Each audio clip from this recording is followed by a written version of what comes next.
قوم सबा पर अल्लाह की अजाब का वाक़या अहल सरसार की एक कौम जिससे कौम सबा भी कहा जाता है, अल्लाह ताली की बेशुमार नामतों के अंदर जिंदगी गुजार रही थी। ये कौम एक अजीम तहजीब और तमद्दुन की मालिक थी।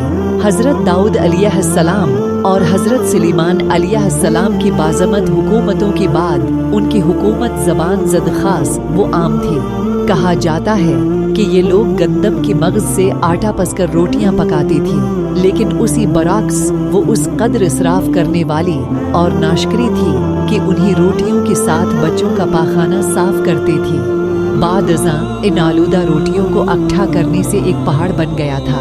फिर एक साला शख्स ने वहां से गुजरती हुई एक औरत को देखा जो रोटी के साथ बच्ची की पाखाने की मुकाम को साफ कर रही थी। इस शख्स ने औरत से कहा, तेरी ऊपर अफसोस, खुदा से डर कहीं ऐसा न हो कि खुदा तेरी ऊपर अपना गज़ब ढाई और तुझ से अपनी नामत छीन ले। इस औरत ने जवाब में मजाक अड़ाया और मगरूराना अंदाज में कहा, जाओ जाओ, गोया कि मुझे भूख से डरा रही हो। जब तक सरसार जारी है मुझे भूख से किसी किस्म का कोई खौफ नहीं है। कोई ज्यादा अरसा नहीं गुजरा न था कि अल्लाह ताली ने उन लोगों पर अपना गज़ब ढाया।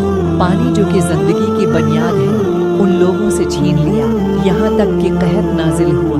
बात यहाँ तक पहुँच गई कि उनकी ज़ख़ीरा की हुई तमाम ग़ज़ा ख़त्म होगी। आखिरकार वो मजबूर होगी कि उन्हीं आलूदा रोटियों पर टूट पड़ी जो उन लोगों ने इकट्ठी करके पहाड़ की मानन ढेर लगाया हुआ था, बल्कि वहाँ से रोटी लेने के लिए सफ लगती ताकि हर कोई वहाँ से अपनी हिस्से की रोटी ले सके।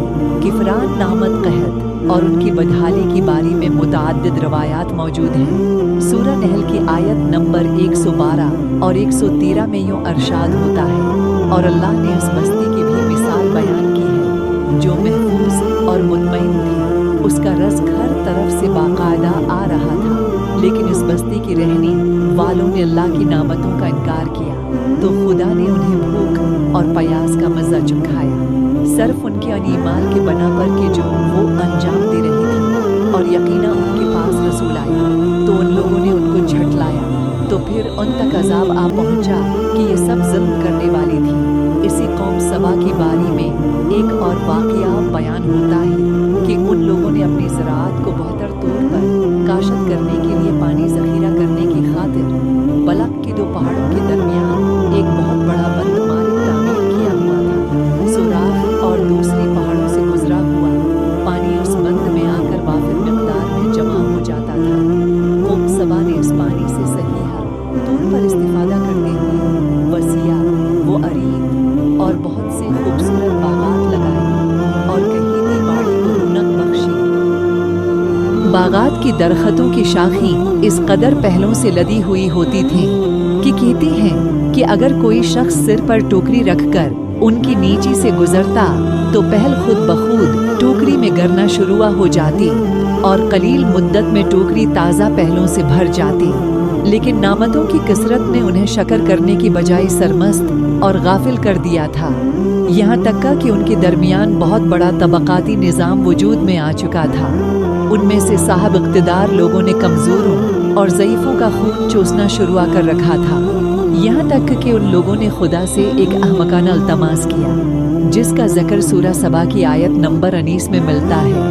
उन्होंने कहा, खुदाया हमारी सफ़रों के दरमियान फासला ज़्यादा कर दे। उन्होंने अल्लाह ताली से ये इल्तमास इसलिए किया ताकि गरीबों भी नवाह लोगों, उम्रा और सरवतमंद उनकी हमराह सफ़र न करें। उनकी ख्वाहिश ये थी कि आबादियों के दरमियान खश्की हो और फासला बहुत ज़्यादा हो ताकि थी दस्त और कम आमदनी वाली लोग उनकी तरह सफ़र न कर सकें। अल्लाह ताली ने उन मगरूर पेट के पुजारियों पर अपना गज़ब नाजिल किया।